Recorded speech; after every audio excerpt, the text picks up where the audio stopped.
皆さんこんにちは。生体闇浴びの宮口です。今回はオーダーメイド枕をお作りしたお客様のことを紹介したいと思います。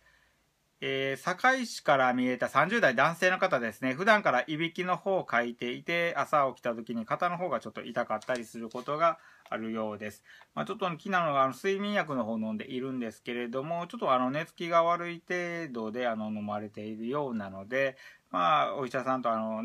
相談しながらちょっと減らしてもらうとか、いずれなくしていく方がいいんじゃないかっていう話の方をさせてもらいました。睡眠薬を飲んでしまうと結構いびきの方が出やすくなったりとか、睡眠薬にはその筋肉を弛緩させるね、成分が入ったりするんですけれども、それでちょっといびきの原因の一つになっているのではないかなと思います。あと枕の高さの方もね、ちゃんと合わせてあげると、そういういびきっていうのは出にくくはなります。ちゃんと気道の方をね、できるだけ広げてあげて、呼吸の方をしやすくなると、かなりこのいびきの方は軽減されると思いますので、こういった肩の痛みですね、ちょっと横向きでよく目が覚めた時は、ちょっと肩が痛かったりするんですけれども、ちょっと寝返りの回数がね、少なくいいと思いますので、こういった